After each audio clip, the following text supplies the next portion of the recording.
Hei, alle abonnenter. Dette første gang vi har møte med alle abonnentene våre. Veldig hyggelig å se dere. Velkommen. After this, we will just continue in English. I just wish them welcome. You got that, right? Yes. Yes, due to our honorable guest here, Tommy. Most of you here, or actually quite a few, I would think at least, may know him better than I do. Maybe some of them know you better than you do. Maybe not, maybe not, maybe not. I already spent some time with you because we had a session in studio yesterday. So we have already warmed up. But we will also ask some questions after Tommy's done his presentation. And so it will be open for you to ask him. I've also asked him to slow down the speech. Because Tommy, being from Luton, gets very animated, is the word, yes, animated. So it's quite fast. I think our guy who is going to transcribe to do the subtitles for our interview yesterday, it's probably like 4 hours of speech in 1 hour, something like that. Yeah, so it's fast, but we will slow it down today. And I would like to introduce you a little bit, after all, because you say you're a journalist. I mean, you're an author, you produce films, you say you're a journalist. We're also journalists. What we do is we write about things that happened. What you do is make things happen. It's slightly different, slightly different. So we have that little distinction, but you know, you do the other things as well, and you have a new book coming, and it's going to be a lot of stuff happening in October. Let's go back to the start, Tommy, because your name isn't Tommy, and a lot of people know that here. Most people know that anyway, that you are Stephen Yaxley Lennon. Yaxley Lennon, yes. Yes, well, everybody knows that anyway. I mean, but you still prefer to go under TommyRobinson as your nom de guerre, if you like, yeah, your war name. So, because you are in a war, aren't you? And it all started with a war, didn't it? The Iraqi war for you. That's when you suddenly were put on a map and became a person people got to know. After, this was probably March 2009, when British soldiers were coming home from the Iraqi war. The Iraqi war was not popular in Britain. I remember, I think the biggest demonstration in London ever was against the war in Iraq. So a lot of people were not happy about the war in Iraq. But when the soldiers came home, and they came home to all the various little towns around Britain, and there would be a march, a parade for the homecoming heroes, as most British people felt they were. In Luton, they had a different, they were met with quite a hostile thing, weren't they? They were met very hostile. First of all, I'll thank you for inviting me to speak here. I'll thank you all for coming.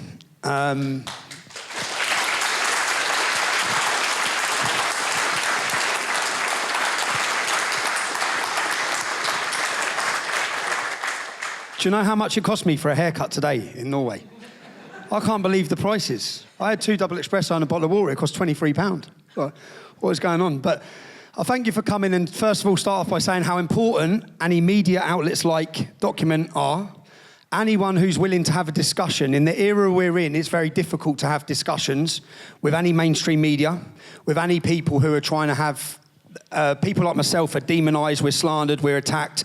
They try to make us that toxic that no one will listen to us, platform us, or have discussions with us. Even you don't have to agree with me on everything. So I'm grateful for you being willing to have the discussion, come to our demonstrations and show your readers and your subscribers, let them make their own mind up, rather than being told who we are so many times or what we're about. But you're totally right. My activism started in 2009 in my hometown of Luton. We drop the T, okay? So I say Luton, it's Luton, you'll all know it as. In Luton, we don't pronounce our T's, it's water, it's bottle, so it's Luton. But my activism started, and I was like so many of you, okay? I know many of you probably don't want to be on camera. Many of you are fearful of losing your jobs, your careers, your livelihoods. When I started my activism in 2009, I had first of all started my first ever protest in 2004. I organised a protest called Ban the Luton Taliban. And I was a young man, I was 21. And I organised a group of 200 of my friends from our football club of Luton Town. And we went to confront terrorists who were openly recruiting on our street. Al Mujahideen are now a prescribed terrorist organisation, but back then they weren't. Am I talking too fast, Jenna? A little bit. And also, we still had the introduction. Okay, sorry. Okay, so... I was trying to get on to, the 2009 and Homecoming. EDL. Yeah, because you founded EDL. Yeah, that was... Right. So, but you actually started much earlier. Oh, no, I started much earlier. Yeah, but you went known then. No, that's the prelude. Nobody cared. And I only speak fast. I'll tell you why I speak fast. Because when I started the English Defence League, any time I got interviewed, I had to speak fast if I wanted to get my point across, because all they were trying to do was shut me down. And so I got so used to making my point as quick as I can, because I know I've got 30 seconds to make my point before they interrupt and butt in and continually try and defame us or defame the people supporting me. So, yes, in 2009, I started an organisation called the English Defence League. I was only given the history as to why I used a fake name, because in 2004, I used my real name when I held a protest.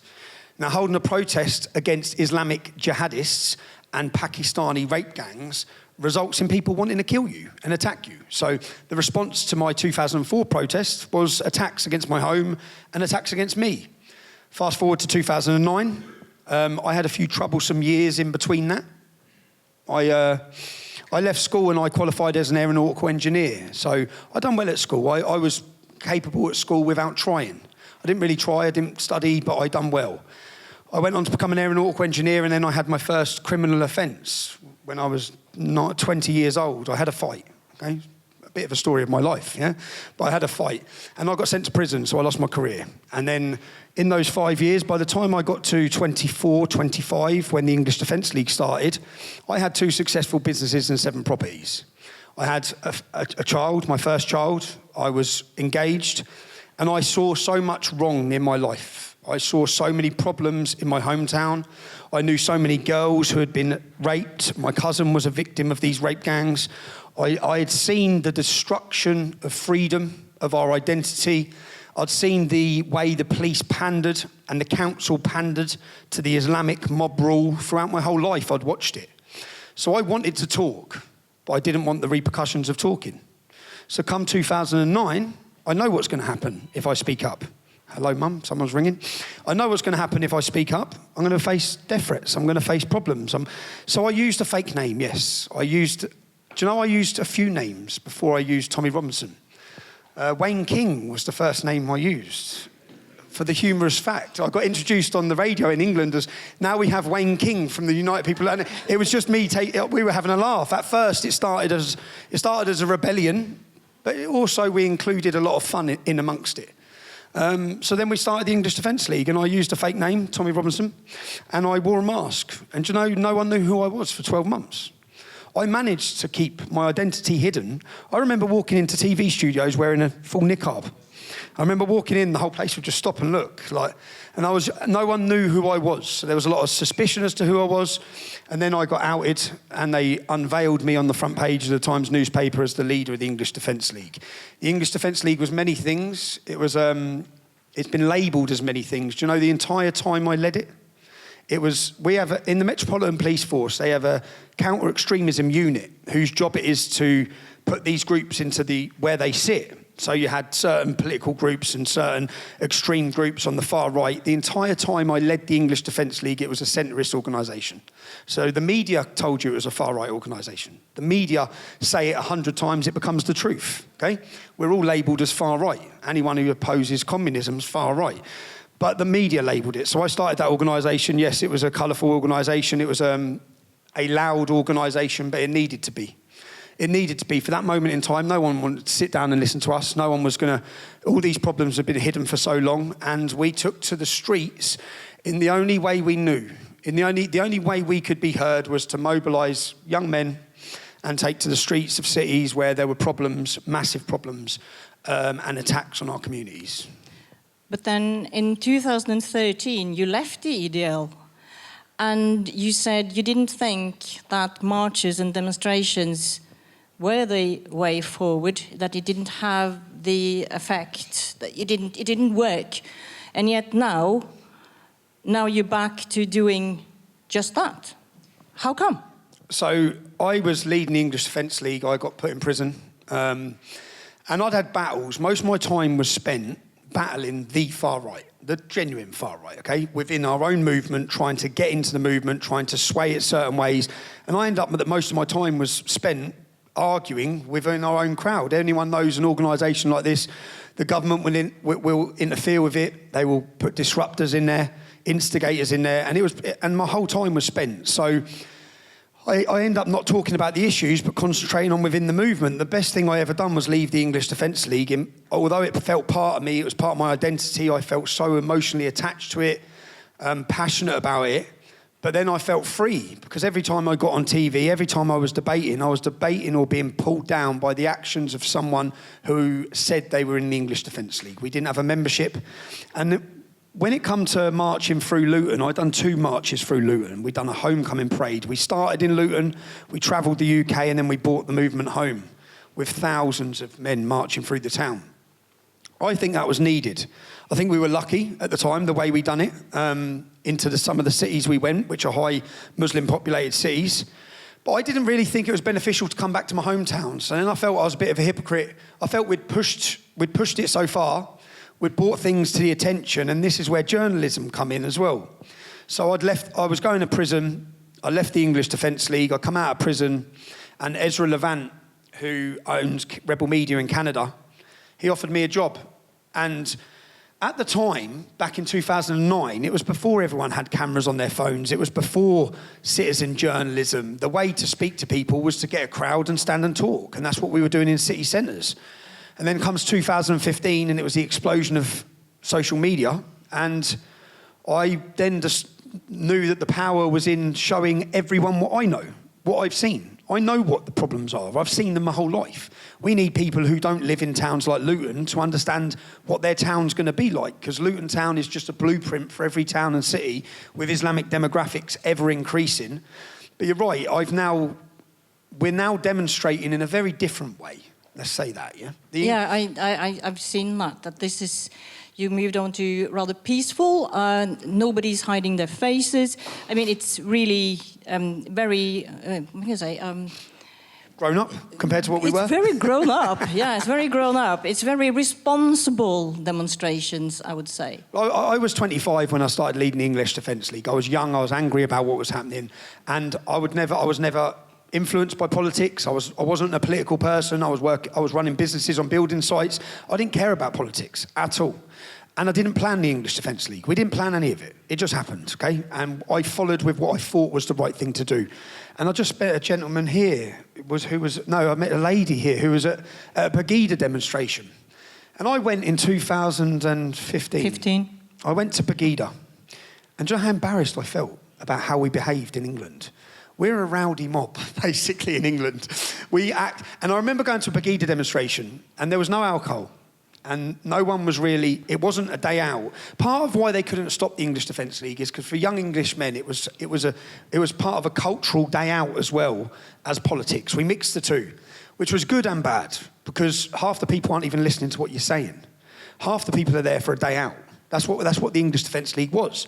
The other half are there for the cause. Some people were just there for trouble. So it was a mixture of all these different things. 2015, I went to Pegida, and I remember as 40,000 people left, and I looked, and there wasn't a single bit of litter on the floor. And I felt embarrassed at that moment about how we'd conducted ourselves when we demonstrated. I guess the level of aggression at times. So fast forward to where we're at now, we needed to be loud on the streets at that time. In our most recent demonstration, we had 100,000 people there. The time before that, we had 877,000 people watching live. We have an audience now. People are listening. I also... You have a different audience. We have a mainstream audience. You have a mainstream audience now. We've turned from being what they want us to be. They want us to be that young, unruly mob. They want us to be covering our faces. They want us to delegitimise ourselves. So I've been that person, which is why when the riots kicked off in England, I made multiple videos saying, I know how you feel. I put a balaclava on.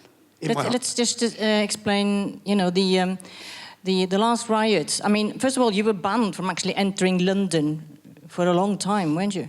I was banned for 6 months. I was unlawfully, which has been proven now to be unlawfully arrested. Unlawfully, my rights were infringed and given bail conditions, banning me from London. The reason being, in fact, I'll give the history of this, because this gets on to where I'm at now. I currently face 4 years in prison when I return to the UK for a film I made. I don't know how many people here have watched the documentary Silenced. Okay, so there's a few. So I made a film, which we'll get... Yeah. Yeah, is your microphone not working? Is it working? Is it working fine? Yeah, you have to be higher up.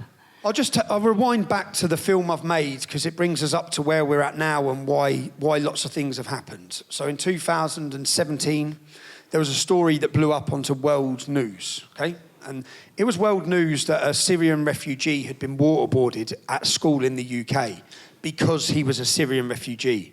The Syrian refugee had his arm in plaster cast, and the British public were told that he had his arm broken in a similar racist attack.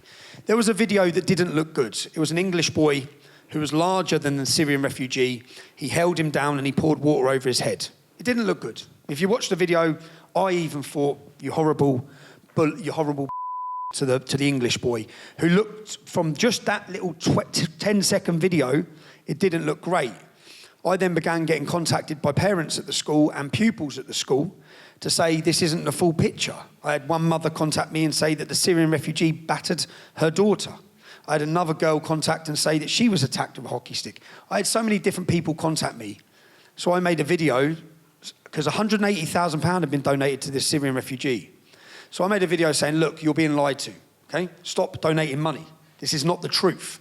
There's a lot more to this story than people realise. I said that I made the allegations that the Syrian refugee threatened to stab someone, and I made the allegations that the Syrian refugee attacks English girls at school. And that was the reason why he was getting manhandled by another pupil who was the same age as him.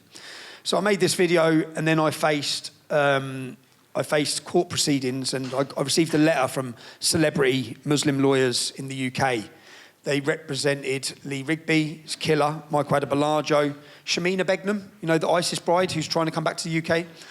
Her lawyers. Basically, if you've cut someone's head off, if you've pillaged or you've raped and you've done it in the name of Islam, these are your lawyers. They represented this Syrian refugee, and they told me to pay £50,000 and apologise. At which point, just so you understand, when I went to report on this story, I got in contact with the family of the English boy who had poured a bottle of water on the child. I travelled up to Huddersfield. Huddersfield's a 4-hour drive from where I live. The family were hiding in a hotel on the outskirts in a village. And when I went and met the mother and the 2 brothers and the 2 little sisters, the sisters were 9 years old, same age as my youngest daughter. The other child, Bailey, was 15. The mum was crying. She said, Tommy, I've spent all my Christmas money. Yeah?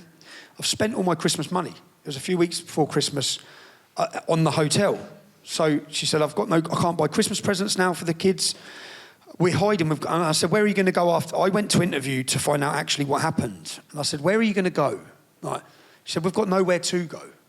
So the next day, you don't see this in the film, the next day we went up we got a transit van, and I brought the mum, the 2 sisters and the brother back to live with us.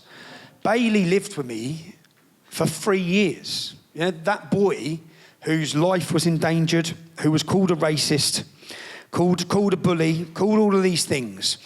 Now, I knew the truth because I'd spoke to people in the community, but the public had been lied to. So how did I... And then I'm getting taken through the court system. I've been through the British judiciary court system time and time again. I've never been tried by a jury, ever. Okay, you can go on Wikipedia if you want and read my conviction list. I don't claim to be an angel polishing my halo, okay? I'm very honest about who I am and my upbringing. But I've never been convicted by 12 members of the British public. It's always by a judge. So when I had these court proceedings, I know I'm on a closed case. I know I can't win this case in my mind, yeah? But I want the court of public opinion is what's important for me. People trust my journalism. People trust my work. People trust my reporting. I wanted those people to know that I haven't lied to them, that I've told the truth. So I wore a hidden camera, and I went to Huddersfield, and I went to the teachers' houses. And what I found out, well, I quickly found out why no one told the truth. I found out that they were all paid. The teachers come out and openly told me they don't realise I'm recording them. So the Asian teacher come out and said, Tommy, I took the money. I said, what do you mean you took the money? He said, they paid us. Paid you not to tell the truth. So whilst they run with this manufactured story of a Syrian refugee being bullied by a horrible white English racist, and they pumped it around the entire world, every media, CNN, ABC, American, Australian, Israeli. This was one of the biggest news stories of the year. The Syrian refugee had escaped war only to be racially bullied in school and be waterboarded, a bit of water on his head. So I began making a documentary, and I began filming everything to show the public, actually, here's the truth. And what I ended up finding out actually shocked me, just how much the British public had been lied to. And if they could lie about this one story, how many other things are we being lied to about? And they hadn't just lied about it. The English child wasn't bullying him. The Syrian refugee had threatened to rape his 9-year-old sisters. The Syrian refugee, and the judge ruled against me, yeah? The judge didn't just rule against me, he ruled against 7 teachers who were covertly recorded. He ruled against 5 pupils who come to court. And the only person who the Syrian refugee had was himself. He had no one to back up what he said. In fact, his school records show I was ruled against for defamation, but I know why I was ruled against because the purpose of the case was to bankrupt me. That's the purpose of it. The purpose of it was to tell the whole country that I lied, which is what the media, if you go and Google this story, you'll get told I lied. Okay? I lied about a Syrian child. I said he threatened to stab someone. What we find out in the school records is he did stab someone. Okay? He stabbed pupils. That's the teacher's words, not mine. Again, this is the teacher's words. I then produced all this to court, to the judge, and he basically listed everything that I covertly recorded, and he made a judgment to say that I couldn't share the film with the public or I faced 2 years in prison. Now then, and this was at the end of the court case. So this was the High Court. This was the High Court of London. No other way of appealing now. This is the end. This is the end for me, but it was the fact that I was gagged. Now, anyone who's followed me knows I don't allow them to gag me, yeah? I've always said, if you worry about consequence, you'll never bring about change. So when I'm making decisions, I don't think about, well, I might end up in jail, someone might kill me. I just think, is this right? Let's do it. And I just go full steam ahead. Now, when I got this judgment in court, I failed myself, and it ate me up because I knew I had a documentary made that proved everything they're saying is a lie. Now, in fact, it's worked in the best way because as we've moved forward 3 years, so this is 3 years later. So I make a film, I don't release it, I actually surrender to their gagging order, and I leave the UK. If you watch the film, it results in my divorce, it results in threats to murder my family. I leave the UK and I'm lost, if I'm honest, and I'm lost because what I should have done at that moment is gone outside that court and played that film. I should have said, no, you're not gagging me, okay? You're not gagging me and you're not lying to the public any longer on this issue. And I should have played the film. Now, why didn't I play the film? Because the judge told me you'll get 2 years in jail. 2 years in jail for me is a possible death sentence. If not, it's solitary confinement. I think I'm good company, but I'm not that great company to be on my own for a year or 2 years, yeah? Because the previous sentence I'd done in 2017, 18 and 19, it affected me massively. I went into jail one person, I left another. It may sound stupid, it sounds weak to think that sitting in a room can cause big problems, but it did. But you get to be in isolation, don't you, because of the other prisoners? Yeah, I don't want to be in isolation, though. That's not my choice. So when I don't want to be in isolation. Each time I've got, in my previous prison sentences, they haven't put me in isolation, but it's resulted in I got battered, lost my teeth, I was fighting in other prisons. But then, our prisons are like ISIS training camps. I don't know what yours are like, but they're controlled by Muslim gangs. Every single jail is controlled by them. They run everything. Okay? Same here. Yeah. Do you know, prison's halal. Prison's great for them. They're just there recruiting, living a very halal life. They're happy, yeah? So, and we've been asleep to it. I've been trying to warn about the problems in prison since 2004 as well, since I first went to prison. But I didn't play the film. So I bottled playing the film. That's the truth. I bottled it. But it ate me up. And then 3 years ago, the film was leaked in the United States and it was played. It got no traction, really. General Flynn played it in a cinema in Florida, but it didn't really get much public attention. And at that time, I knew, or I thought, they're going to come for me for the film being played in America. Because it doesn't matter who plays the film, it doesn't matter, they can prosecute me by the injunction they've put on it.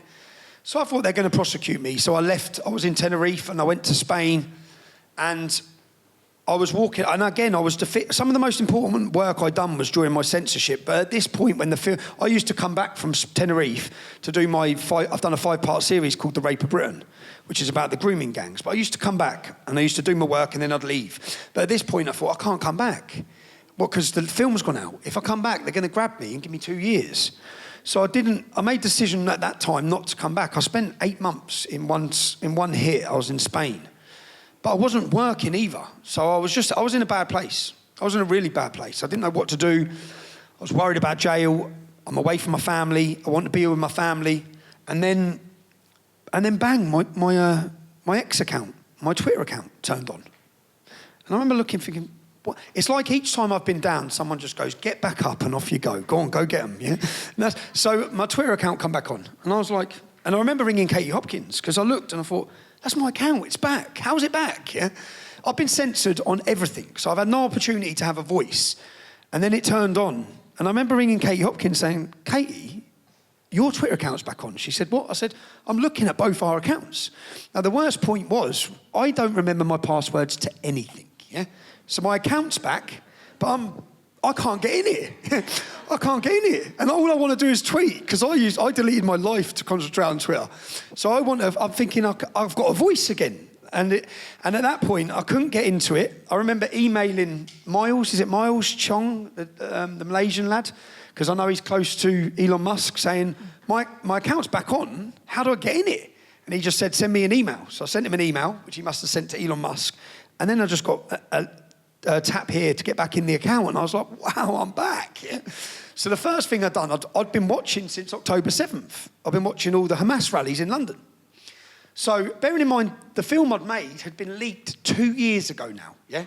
So I don't know if there's a warrant out for my arrest, but I'm looking at Hamas take over London every Saturday. I'm looking at the hatred every week, and it's not just annoying me, it's pissing off the whole country, if I'm honest. We're getting really fed up of watching our police run away from terrorists and jihadists. I'm getting fed up of watching terrorist organisations call for jihad on the streets and no one confronting it. So as I'm watching it, I think, okay, I've got my account back. And then they then say Armitage Day is our most important day. It's where we remember our armed forces. And the jihadists and the pro-Palestinians said there will be no silence this year. So they directed their supporters to our cenotaph on Armitage Day. So I made a video saying, well, guess what, lads? You've now got, we'll be there on Armitage Day. And I'm calling on every British football man or supporter. And I wish we could rely on our police to protect our sacred monuments, but what we've seen is we can't. They let them burn the flag, they let them desecrate them, they let them destroy the most sacred moments and monuments in our country, and they don't even arrest them. So on that day, I made a video saying, right, on Armitage Day, we're coming, thousands of us are coming. Then the government sent a letter to my solicitor about the film. Remember, it was 2 years ago the film went out, yeah? So I'm back in the UK, I come back to the UK, I've got no arrest, I don't get arrested, so I'm thinking, right. Then I get a letter, and this is them warning me. And they're warning me about Armitage Day. And they're warning me that they're contemplating prosecuting me for the film that was released. So this was my warning. Shut up, do not bring a crowd into London. I made a video, the letter was from the Attorney General, and I made a video saying the Attorney General can basically. And I made this decision. I didn't leak the film, okay? So I still know I still know I can argue this point. I didn't leak it. And in fact, what they don't realise is, because I recall everything, when I was in court that day, when I got the injunction, I was in my kitchen because the judge bottled giving the verdict in front of all the families that he was going to call liars. And a gentleman who was with me recorded it. And when he gave me the injunction, I said, the film's in America already, Your Honour. Yeah? I don't have control of that film. I made the film for Alex Jones originally. I said, the film's in the United States. Unless your jurisdiction covers the United States, what's the point in you telling me not to play the film? I won't play the film, but I don't have control if it's played in America. So I thought, right, I can argue this case. I then make that decision and we turn up in London, and what the country had watched for 6 months was the takeover of our capital city. And then on Armitage Day, thousands and thousands of English men turned out, and I'd say it gave everyone a lift to say there's a resistance now. So what do the government and police think? Well, this man is the man that can mobilise the resistance. So the next week I go to report on a demonstration in London as a journalist. I'm arrested, detained, and I'm banned from my capital city for 6 months. Hamas aren't banned, pro-Palestinian, none of the jihadists are banned, no terrorist groups are banned, but they literally arrest me, give me a big map of London. I'm not allowed to enter London. They come into the cafe and said that your presence in London may cause people alarm and distress. At which point I pointed out that Hamas's presence, the terrorists and jihadists' presence, has caused our entire country alarm and distress for so long. We've watched it endlessly, week in, week out. We've watched you run away like cowards from them. But that was when I got banned, and I was banned for 6 months. And the whole way through the ban, I kept putting up on my now X account, which was exploding. So it was like, I had my voice again. All the lies that had been told, I could counter. There was a new audience of people who I could show them who I am, not who they say I am. And the battle was on, and that was the start of it. But they said they were contemplating charges. So they were contemplating charges. They didn't charge me. Then I put out a date to unite the kingdom, which was the 1st of June. The day after the 1st of June, they sent my solicitor. So, and Unite the Kingdom was an opportunity to celebrate who we are. British identity is under attack. Our identity is disappearing. Our culture's under attack. This was an opportunity for us to stand to the establishment and say, well, we're proud. You may not be proud of who we are. We're proud of who we are. We want to focus and celebrate who we are. And I think that what I'd learned from the English Defence League, and we didn't want to go... In the negotiations with the police for this demonstration, I went for the negotiations and said, lads, I'm just going to speak openly. If I want to protest in Tower Hamlets, which is the Muslim quarter of London, and I want to hold a static, because we know through our experience through the English Defence League how you get around. If they ban a march, we just hold a static demonstration, we meet over here, and they have to get you from A to B. Yeah? So we have rights that they can't infringe on. So if I want to, I could protest on the same day as a Palestinian rally, okay?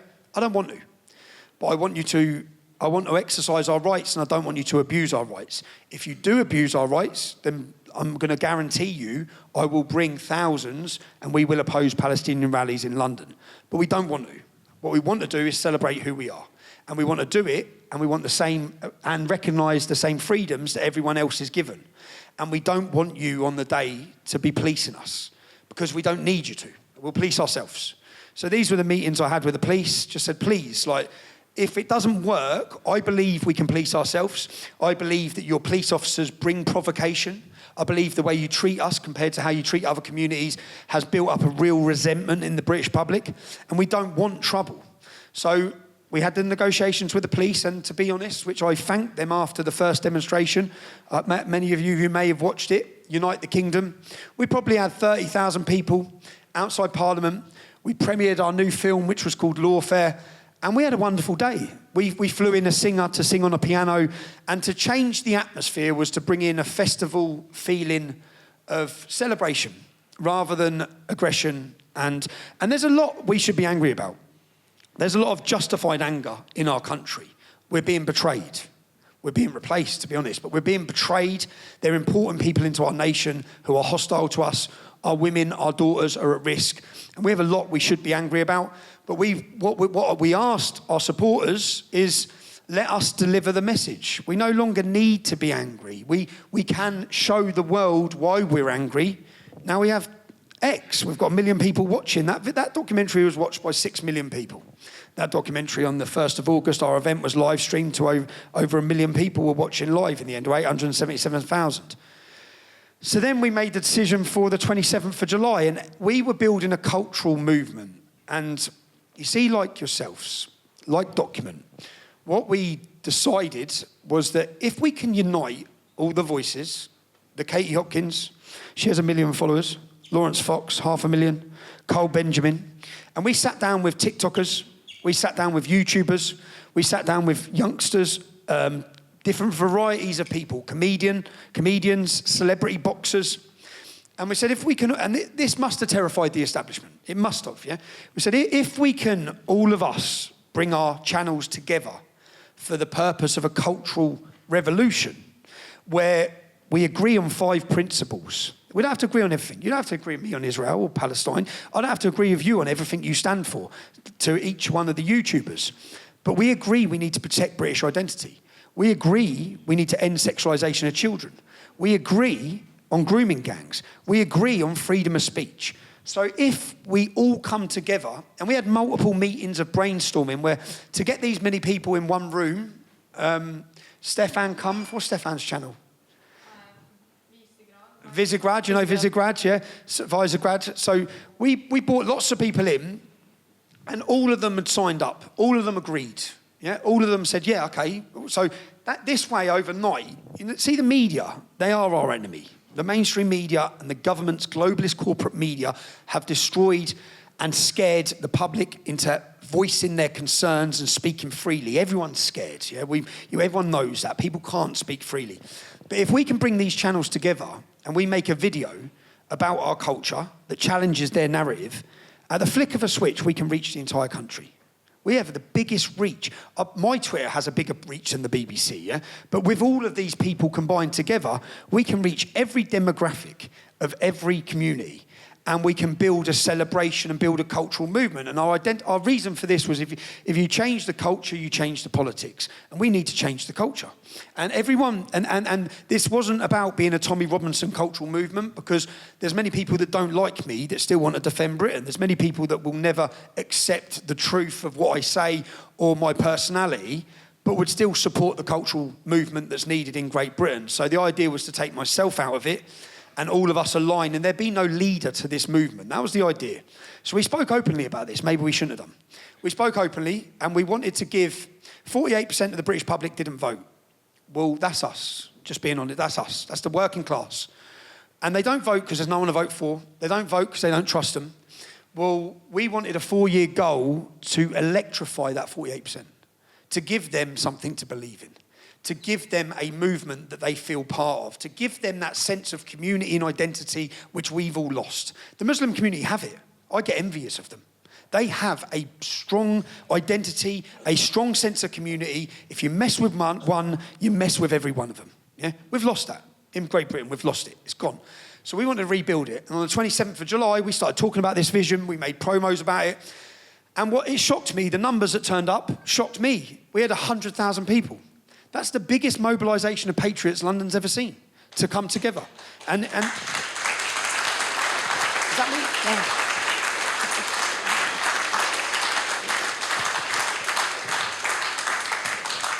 Yeah. And again, we policed ourselves. Okay, we didn't want the police. We policed ourselves. There was no trouble on either of those offences. I think there was 9 arrests. 9 arrests out of 100,000 people. There was no trouble. There was no clashes. There was no violence. In fact, there was middle-aged women. We've built an army of mums, basically, yeah. It's an army of mums and nans. But we've reached the mainstream, and that would terrify them, okay? Because they've worked hard to tell everyone we're hooligans, we're thugs, we're criminals, we're racists, we're extremists, we're Islamophobes, all these things. And we had a great day. Anyone who was there, you come and you would have made a report, your channel would have made a report to show you what was happening in London. And it was important that you, as Norwegians and Swedish and every country, watches what's happening in London. And the reason why, we've all been oppressed and we're all silenced. And if we can be a success on the streets of London, I believe we can inspire every European country. Ireland inspired me. I went to Ireland in March. And I was defeated at that, feeling defeated. And I went to Ireland and I made a documentary called Plantation 2, Rise of the Celts. It's a good documentary. It shows you why there's an uprising coming. And it's going to continue in Ireland, trust me, yeah? Because the mums are out. And my mum's Irish. She's 4 foot. What's my mum? 4'11". A little mad paddy. But do not mess with an Irish woman's her children. Because I just know my mum's one of 8, yeah? So I know. So I went to Ireland and I wore a hidden camera. And this is the point. I wore a hidden camera and I went into city centres that have now got migrant hotels. And I went up to Irish mums and women and just said, tell me how you feel. They don't know I'm recording them. We're terrified. We can't walk the streets. My husband has to collect me from here to get home. My friend got sexually assaulted. Every single Irish woman I spoke to told the truth about them living in fear. Then I said to them, do you mind if I'm a journalist? Do you mind if I just get a camera out and you repeat that? No, I can't say that on camera. And that's why I went there. I went there to show, actually, this is how they feel. Yeah, you might cover it up, you might blame it as far right, but the reality is they're scared. And there's an uprising happening in Ireland. And I went home from Ireland and felt, I don't want to watch Ireland. I don't want to look at the Irish and get excited about what they're doing. I want to get excited about Britain and what we're doing. And I want people to get excited about what we're doing. So we held the 27th of July. And I had a decision to make then. As I said, I didn't put the documentary out. I know the documentary gets me 2 years in jail. I know that, yeah? Because the judge told me it. 27th of July, 100,000 people turn up. The whole world's watching what's happening in London. I truthfully believe that is my opportunity, and I think some people question why we're here, what's our purpose in life. I think I found mine, okay? I found my battle, I found my fight. I'm now in a position on the 27th of July that I can bring the biggest attention to a corrupt judiciary than anyone in the world I think has ever been able to. And I made a film, and it's now been watched by 51 million people. That means that there's no grey area when you watch that film. I reported the truth. That was my crime. My crime was telling the public, actually, here's what happened. And make your own mind up. That's all I'm saying. Which when the judge gives me the injunction, I've got the recording. I say to him, well, look, if it's such a clear-cut case as you say, Your Honour, why are you scared of the public seeing? Why don't you just let the public see the truth? Well, if they see what happened in this case, they'll come to the same conclusion as you, surely. If it's so clear-cut, Justice Nicklin, if that's the case. So I made a decision. I told my family my decision, to support my decision.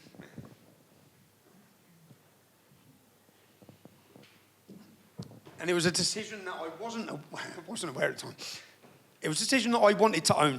And I did own it on the 27th of July by playing the film in the crowd, showing the crowd. I think it was a long film to show to 100,000 people standing in London Centre. 1.5 hours. But I thought they'd be disillusioned. I thought people would leave, yeah? This is where I know, when we had the English Defence League, people go in the pub after 10 minutes. People go in the pub.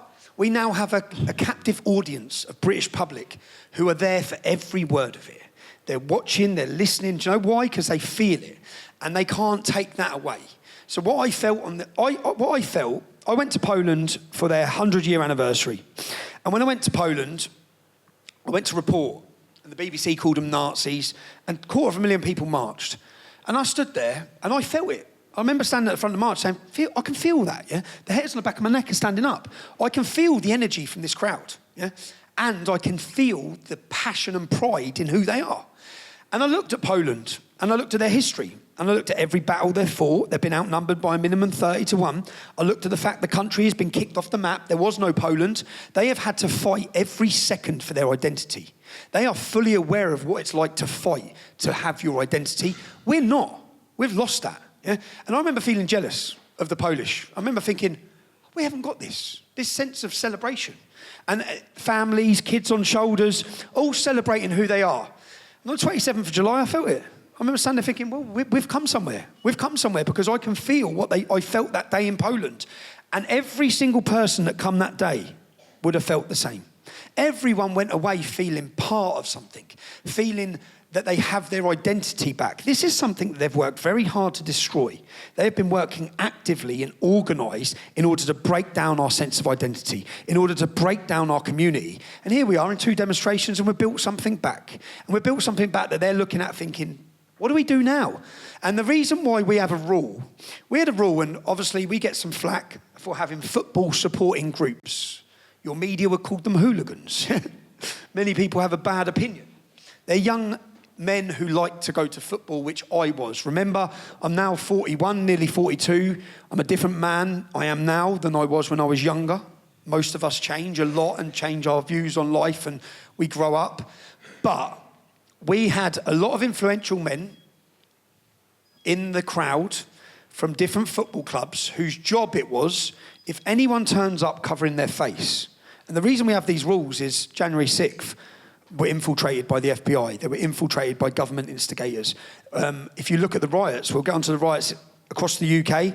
Look at Sunderland, yeah, when they smash up the police station. 6 men, fully black, can't see a bit of their skin. No, they've never been taken to court. All the people who are going to jail are not the men that instigated the riots. They're not the men that led the destruction. They're not the men that started the riots. So the men that started the riots are totally black. No one knows who they are. Yeah? And I remember, I've led the English Defence League. I tracked people down and found government instigators within our organisation. I found the plants. Google Special Demonstration Squad. That is a British intelligence movement whose job it is to infiltrate demonstrations and provoke violence. So how can they do that when we're not letting you cover your face? Yeah? So we said to all the men, if anyone turns up with a face covering, we're going to take the face covering off you. Yeah? English men, we're going to turn on you. So no, there was no trouble. No trouble at all. And the police, again, remember there's a big talk of 2-tier policing in the UK. I've experienced it, I've seen it, but I've also experienced a lot of support by the individual police who are being weaponised against their own people. So I thank the police again. On the 27th of July, we just had a fabulous demonstration. But I played the film. They instigated another separate charge against me. So not only do they want to do me for 2 years for the previous one, which was put out in America, they want to now give me a 2-year sentence for me playing it on the 27th of July. And do you know what? I was ready for the 2 years. If I'm honest, I'd sat there, I knew what I was doing. I knew full well what I was doing. Yes. And the question is, have I committed contempt of court?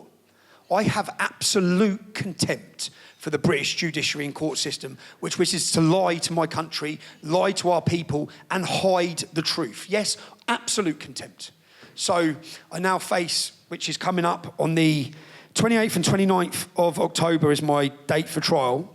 The 27th of July, we have just pulled off a celebration that Britain's never seen, a gathering of patriots that Britain's never seen, totally peacefully, which would have put the fear of God into the establishment. At the start of me telling them our cultural movement is going to have a bigger reach around the world than anything. And then we started aligning with people like Jordan Peterson, because this cultural movement, we were looking for a name for it, about Britain. This isn't about Britain.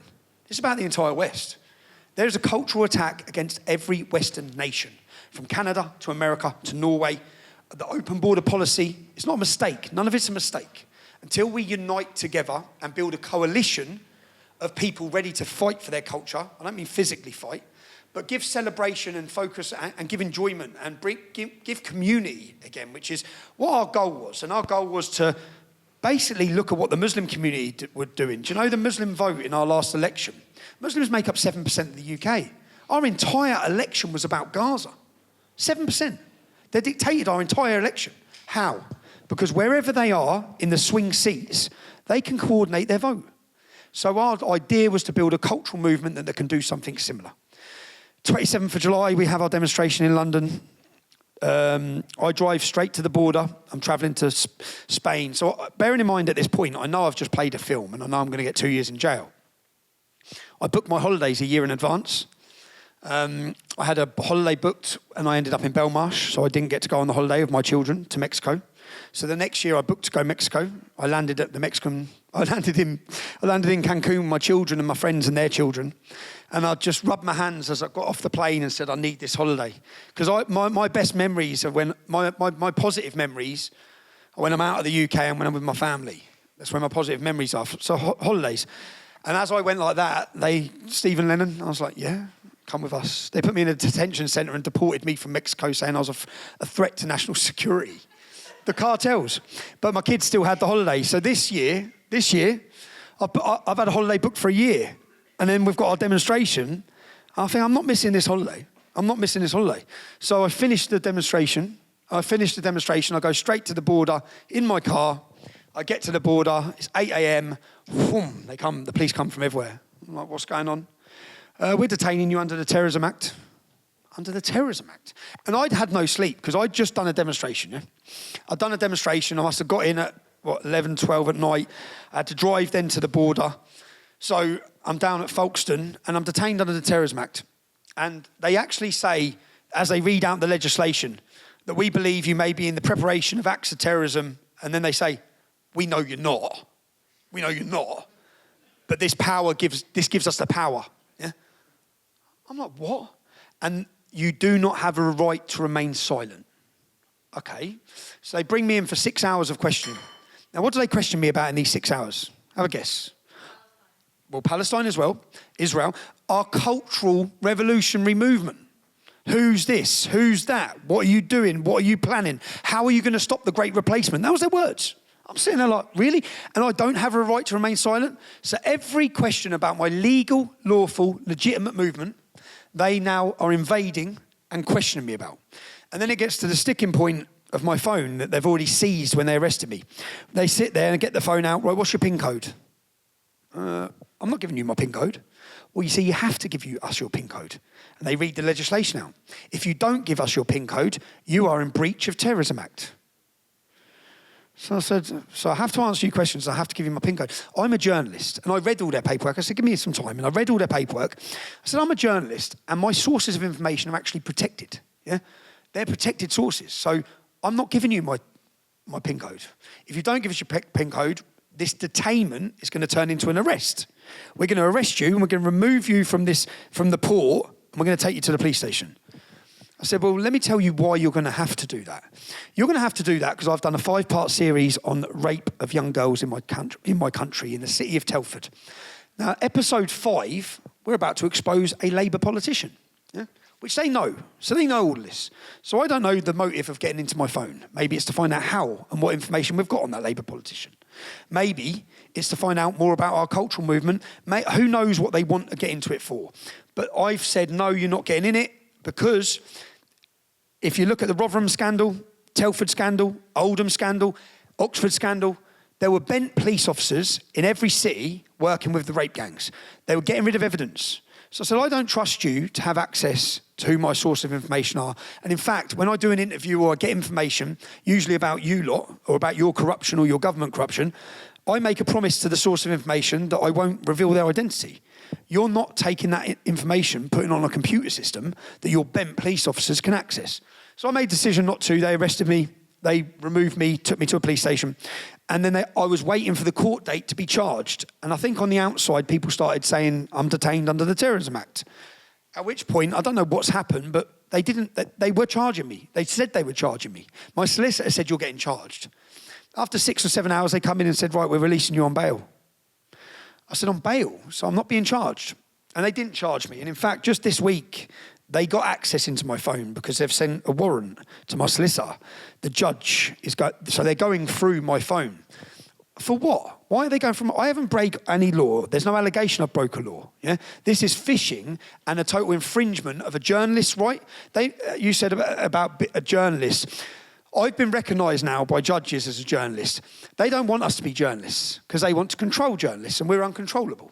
What is a journalist? Someone who reports news to the public. I've made a 5-part series on rape gangs. I've done a documentary which totally exposed Panorama, BBC. I've made documentaries about Hope Not Hate. My most recent one, as I said, the corrupt judiciary. In fact, I don't think there's any journalist in the UK who's made as many investigative journalists as me.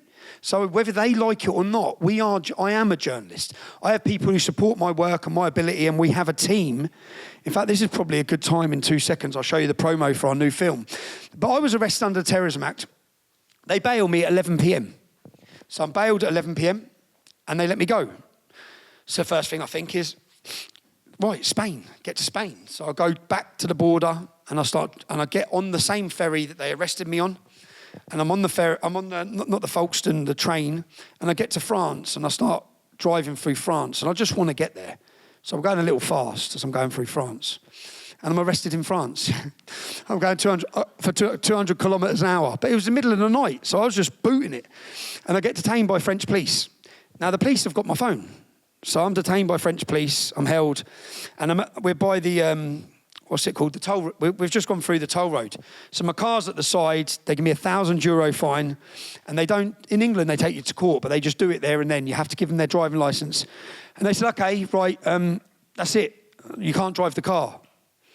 So I said, okay, lads, so, well, what am I going to do? The car's here, I'm here. And they said, you can drive in Spain. Okay, so how far Spain? You're 3 hours away from Spain, 3 or 4 hours away from Spain. How do I get the car to Spain? Well, you'll need to tow it or something. I said, okay, how do I ring a tow truck? I haven't got a phone. And they said, how can you not have a phone? Why would you not have a phone? And at first I was thinking, shall I tell them, shall I not tell them? I was like, look, I ain't got a phone, lads, but I can't just be stuck here, can I? You can't leave me here. And there's all these French police officers, and there's 2 of them spoke English. I said, you know what? Open your phone. And he's opened up his phone. And bearing in mind, this is breaking story everywhere that Tommy Robinson's arrested under Terrorism Act. Just Google Tommy Robinson. And I'm standing there, and they've Googled Tommy Robinson. He's looking, he's gone, and he's looked up. And then they're all looking at the phone, and they're talking. And then they said, and they're saying to their friends, he opposes the Muslim immigration. He's against the Muslims, basically. And I was thinking, is this going to go good? Is this going to go bad? And as they're going through, they must be going then looking at my criminal record. They said, you assault police. I said, no, it wasn't like that. Yeah? And that was 15 years ago, lads. So as I'm standing talking, the copper comes over and he says, if I could take it back, I would. If I could let you drive the car, I would. Yeah? He rings his friend to come and drive my car. They drove my car 4 hours. I sat there and got chauffeur driven by a police 4 hours. So, and then and bearing in mind at this moment, children have been stabbed in Southport. I don't even have a phone, yeah? So I can't instigate any riots because I don't have a phone. Not that I would anyway, but I then get to Spain, I then get a phone. They leave me at the border of Spain, so then I can drive. It's mad, isn't it? You can drive now. So then I can drive. So then I drive. It was 16 hours I went for. I had about 10 double espressos, flying to get there. I just wanted to get to Spain. I get there, and then obviously the news is reporting that I fled a court case. So I was supposed to be in court. This is now Monday. Apparently I'm supposed to be in court on the Monday. Well, the court had never issued me any paperwork for court. Yeah? Hope Not Hate, a far-left organisation, had said I was in court. They'd never come and... Their job is to serve me court papers. With civil contempt, which is what I face, they have to give you the court papers. They never give me court papers. Yeah? So I'm not going to turn up at court because Hope Not Hate tell me to turn up at court. I'm under no bail obligation to turn up to court. So no, I wasn't in court. Yes, I was in Spain. And this is blowing up everywhere. And then the riots are starting. Now, the establishment... So explain why the riot started. So why the riot started, 3 little girls were butchered to death.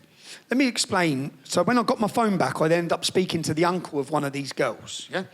We have access through our journalism that journalists can't get because mainstream journalists aren't trusted, they're hated by the British working class. Yeah? We're not hated by the British working class. So we can talk to families, we can talk to abuse victims, and they tell us the stories. I spoke to his uncle. He said, let me explain to you what's... Like, his niece, he goes, just me, I'm one man, yeah? My niece was stabbed. She was the first girl. She walked out. He stabbed her straight in the head. He took off her bicep, stabbed her again, thought she was dead. She's on the floor, went on. So this is one man's niece, and then his goddaughter was stabbed 7 times to death. So imagine the anger in this one man, yeah? This one family. And this is Southport. Southport's a working class rough area. So 3 girls were butchered, 8 others butchered, 3 are dead. And the media, like everything, start working in cover-up mode. The name isn't released for who the man is. Then we hear he's a Cardiff man, Welsh man. And then his name comes, and then eventually he's a Welshman, and the media say, and the police say, they're controlling what we know. What does that mean? Yeah? Now again, I only go by previous. you have to understand the anger in the UK. In the same week as this, a British fully dressed military officer come out of his barracks, and a migrant who's been in the country 6 months, you probably didn't even read about this, yeah? A migrant who's been in the country 6 months, jumps off a motorbike and goes over and starts butchering him, stabbing him. The man's wife comes out of the house and tries jumping on him. The migrant doesn't stab anyone else other than the man in military uniform. Guess what? It's an episode of mental health. Yeah? And that didn't even make the mainstream news. It wasn't a major news story in the UK. You had to go and find it. Now, I knew about it, yeah? But it wasn't. How is that not breaking news? A member of our military's just been butchered as he walked out of his house wearing full uniform. It's a mental health incident. So that happened. Then we saw in Manchester, then we saw Harefield. Romanians and Pakistanis rioted in Harefield, burning buses. The police run away. We all saw the videos, the police run away. That happened. Then we saw Manchester Airport, where a video had been cut, similar to the waterboarding incident. A video had been cut and a police officer kicks a Muslim in the head. We don't see any context. And from that video, the 3 Muslims were arrested. They're in Rochdale police station. 1,000 Muslims come to the police station. Now, the Muslim commentators make demands across our country. The police officers better be prosecuted. What do the police do straight away? They suspend the police officers and investigate them. The Muslims need to be released. What's the first thing? These are the Muslims are making threats that there'll be riots like the country's never seen. The Muslims need to be released. So they released the Muslims with no charge. No charge at all. Yeah? But bearing in mind, we've only seen that little clip of the video. 2 days later, the full video is released. The Muslims violently battered police officers. They beat a policewoman to the floor, broke her nose. In an unprovoked attack, they violently attacked them. They still now, to this date, have not faced any charges. Yeah? So because the police pandered and surrendered, and I'm just giving you this background to understand why the country went bang. Yeah? So for too long, we've seen two-tier policing. We've been treated like second-class citizens. Also, if any of you have got your phone in now, there was a lot of frustration about the migrants in the hotels. You'll see, in fact, let me just play. How quickly can we play the promo for our new film? He went there for his daughter and for his little sister to stand up and say, like, enough's enough. And now he's ended up inside with 2 years sentence. They were whacking him with a shield, sprayed him with CS gas, and he was saying, look, my mum's on the floor. I just need to get to my mum. What started with 70 or so people quickly became hundreds. Censorship, fear and intimidation is the tactics of a dictatorship. We haven't got freedom of speech. You've got to really be careful what you say to anyone and everyone. 20 months imprisonment. 32 months imprisonment. It's broke the family up. So then I had to come home and explain to my little girl that Dad weren't coming home.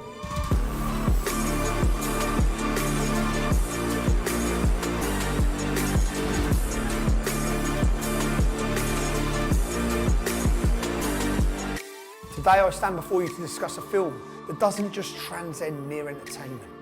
It's a crucial warning for our future. Imagine a society where law is corrupted, where it's weaponised against its own citizens. This is the chilling reality right here in the UK. This film serves as a stark reminder that when we ignore the erosion of our rights, we risk becoming complicit in our own oppression.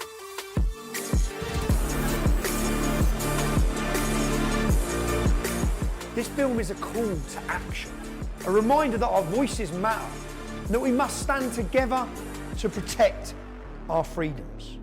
Thank you.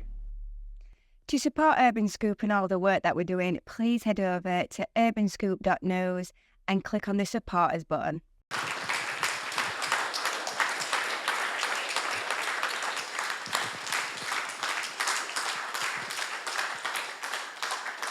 I don't know how much you all know about what actually happened with the riots in the UK, which were weaponised. And obviously this happened days after we had held the biggest mobilisation of patriots in the most peaceful manner we could. Straight away, they come out and blamed the riots on the English Defence League. That was the narrative. English Defence League. The English Defence League hasn't existed for a decade. There is no English Defence League. So as soon as I saw that, I'm sitting in Spain thinking, EDL. So you're blaming it on the EDL. I founded the EDL. My face is the EDL. So you're going to associate, I knew straight away, so you're going to associate this with me, yeah? You're going to push the blame here. So there is no English Defence League. There's no movement. The riots that happened in after the children were dead were all locals. They all come out, and I don't know if you're aware, but the night that they held a vigil for the dead girls, another visibly Arab-looking man was arrested with a balaclava and a big machete near the event. So people believed there was another attack planned, which then led to anger, which led to a boiling over. Now, what they don't show you, we'll show you in this film. What they don't show you. So the British public took to the streets in a city called Tamworth. So they'll just tell you the far right took to the streets. What they don't tell you is that Mohammed left the hotel in Tamworth and raped an English woman. Okay? The British public took to the streets of Hartlepool against the hotel. What they don't tell you is that another Muslim left the hotel and butchered a 70-year-old British pensioner walking down the street. Now, I'm pretty sure those actions are going to have pissed off that pensioner's family. They're going to have annoyed the community. But Keir Starmer and our government don't talk about these issues. It's just the far right. So literally another city, Oxford. People took to the streets in Oxford. We interview a father of a woman who was raped by the migrant in the hotel in Oxford. Do you know how many migrants have left hotels? So they're brought into our country by our Home Office and our politicians. They're enforced and pushed into our towns and cities. And when I say they're raping their way through our country, they are. Google Leeds refugee rape. A woman was walking her dog, she gets raped. Google Leicester refugee rape. Two refugees rape a man in a hotel. Google any city in our country and we will identify refugees who have raped. Now, one's a problem, but every single town and city, so even if we look in Rotherham, where the 1,400 children were victims of Muslim rape gangs, if we say those 1,400 children have got 4 family members each, we've got 10,000 people directly affected by Muslim rape gangs just in that town. And you can replicate that for every town and city. So the purpose of our film is to show you, the world, why the British public were angry. Not that it's a far-right ideology. It's the fact that our government have failed us. Our government are enforcing this upon us. They're taking away the safety of our daughters. So, again, our plan isn't to riot. In fact, the truth is, from the start of the Troubles in the UK, my heart breaks for the families of the men who have seen that as the only action of anger, because I know how they're going to, well, we're going to show you in the film, they're all being violently beaten by Muslim gangs in jail. But they were, the government used this, totally used it. They used it to instill fear. They live streamed, they took the media and they showed the arrests. Do you know what some people are in jail for? For example, I'll give you an example. One man shouts, you'll see it on our film. We interview his girlfriend, we interview his mum. He shouts, "Whose streets are streets?" whilst waving his England flag. He's serving 2 years, 8 months. He's in jail for 2 years, 8 months. Do you know what they've done to him? They got him into an interview and they showed him his wife, the mother of his child, who was also at the demonstration. Because by branding it all, not as demonstrations, but as riots, they can then imprison people for anything and remand them. So they showed him his girlfriend and said, "If you don't hold your hands up, we're going to go and arrest her." So of course he says guilty. So many of these men, another man shares a meme. The meme is of a boat pulling up at the docks and all the Muslims running into the country. And the meme said, "What about when it's your town?" He got 4 months in jail for sharing a meme. He didn't create the meme, he shared the meme. We've got another bloke who shouted, "Allah, Allah, is Allah." Yeah? Why is he shouting Allah, Allah? Because every time we hear Allah, someone blows himself up. We're pretty annoyed with it. Yeah? So he shouts Allah, Allah, which is protected of freedom of speech.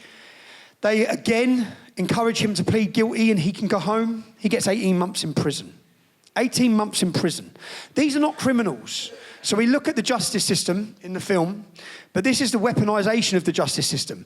The purpose of this, I believe the establishment and the government and the media saw what was brewing. They haven't got rid of it. It's still brewing.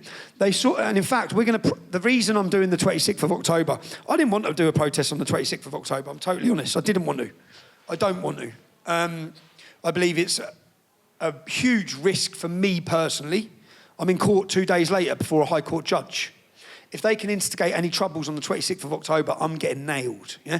They already have tried to paint me as the instigator of the riots, even though I'm lucky because with X, 7 million people watched my response video to them saying I instigated the riots.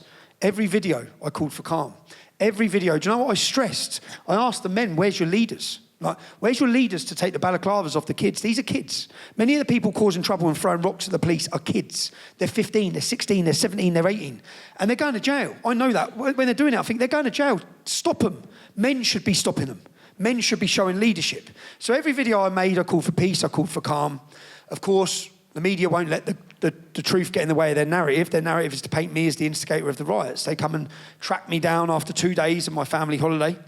And then run with the photograph of the front page of the newspaper that I was instigating riots from my sunbed. Do you know what they used as my... I wouldn't mind, but do you know what and they followed me today, pictures of me in the gym with my daughter, and I wouldn't mind, but the tweet they used to justify the fact that I'd instigated riots with my controversial tweets was mass deportations needed. That's what I said. Mass deportations are needed. The hotels need to be emptied of these criminals, of these rapists, of these illegals. They've all illegally entered our country. So that's what they used. I was 2 days into my holiday. I was gutted because, as I said, each time I've tried to have a holiday with the kids, it's interrupted. So they gave the exact location, the purpose of the media. This is where the media are used as a weapon. The purpose was to dox me. The purpose was to disrupt my life.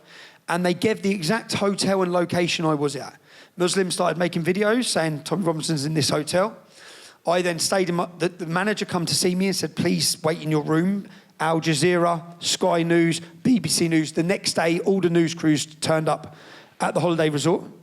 I had to leave the kids. But I didn't want to ruin the kids' holiday because we was with other families and their children. So I told them to stay with my friends. I'll leave. I travelled to Greece. And I got a connecting flight from Greece to Spain. So I got out in Greece and made a video at a restaurant because I knew they'd track to where I was. And then I messaged all the media that were at the hotel. I said, I'll do an interview with all of you, okay? They said, okay, where are you? I said, I'm in Greece, yeah?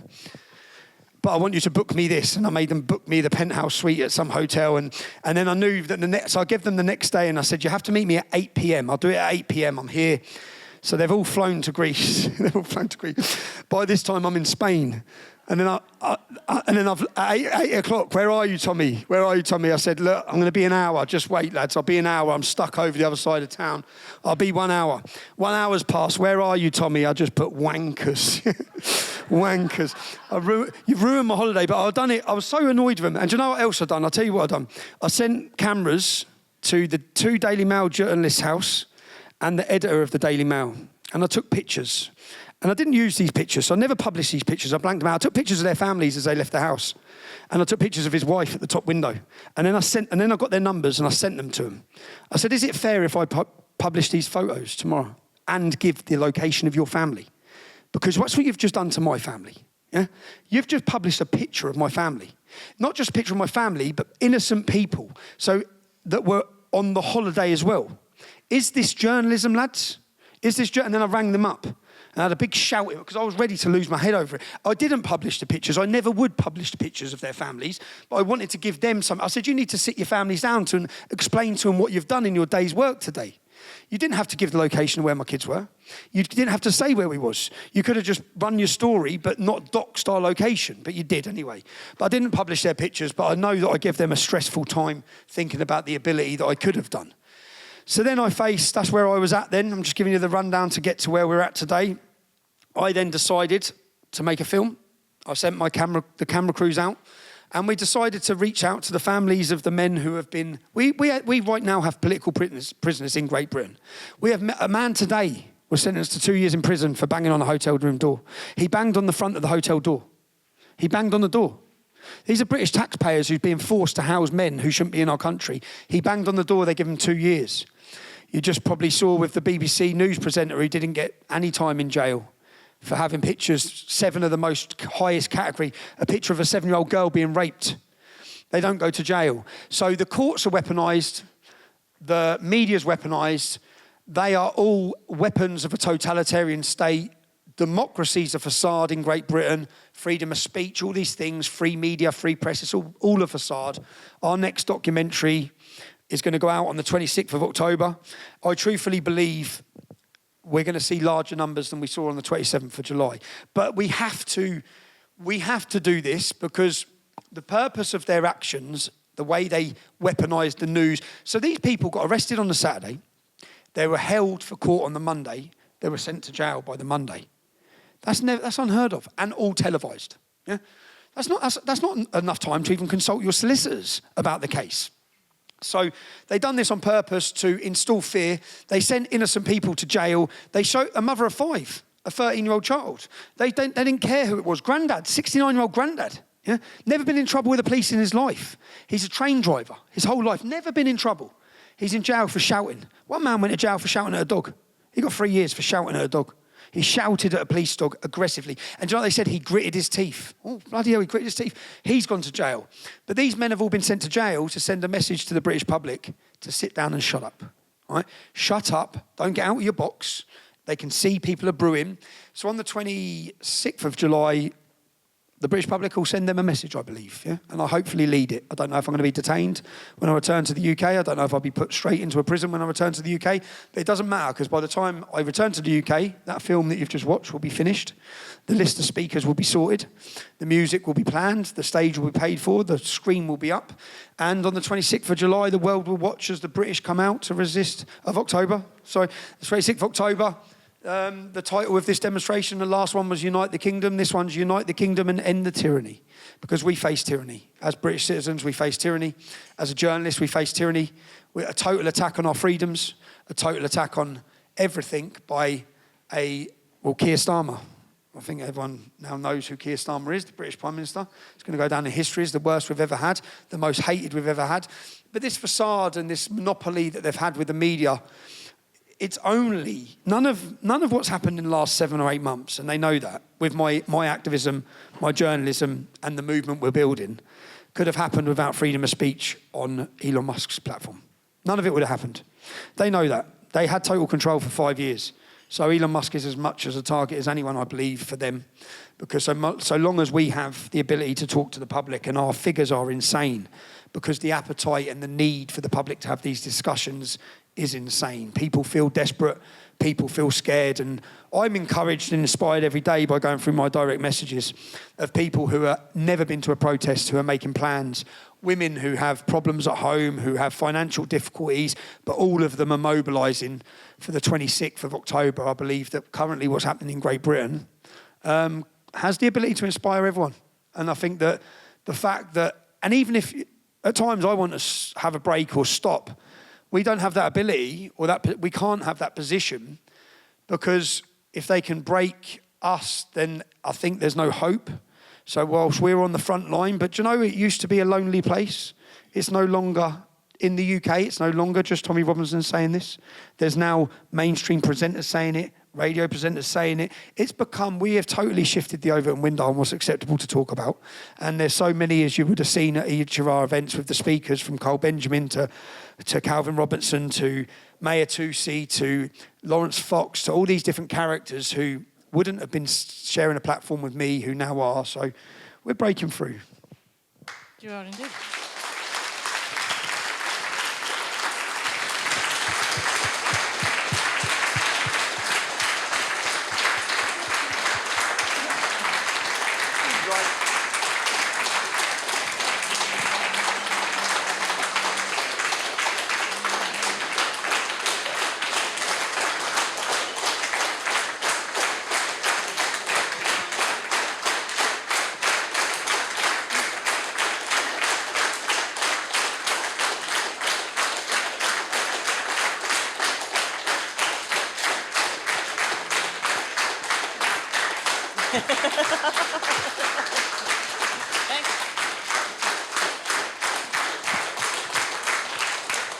And the only thing that I would ask is that, you see, for our cause, and you're all here, so you're all part of the cause. You know the cause, yeah?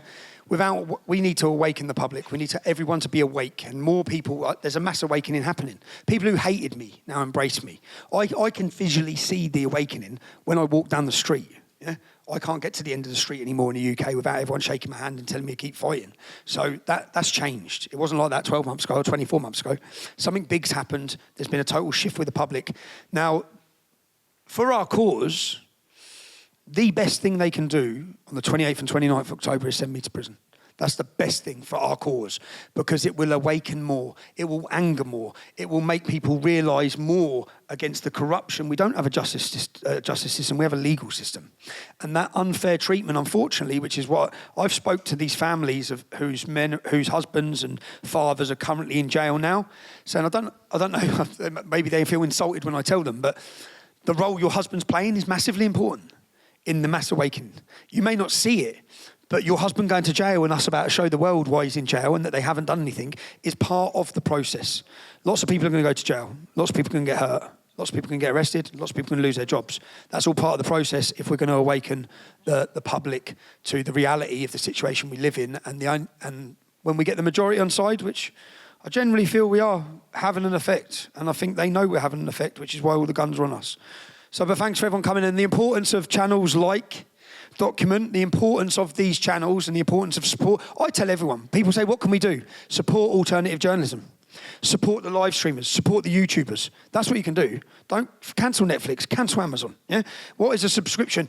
Without this, people can't come and show the public what's actually happening. Do you want the BBC to be in control? Do you want your mainstream broadcasters to be in control? At least you know when you come in here, when you come from Document or they send journalists to give reports, you're not getting bullshit. So anyone who can support any channels like this anywhere, that citizen journalism is the answer. I class myself as a citizen journalist. There's now an army of citizen journalists. I think you saw on October 20th, on our first event, we got all the citizen journalists up on stage. Tell us who you are. Here you go. There's 1 million people watching live. Tell them where they can follow you. Tell them where they can support you. So I just advise anyone, pick up your cameras and start supporting citizen journalists. But thanks. Thanks. Thank you. Woo.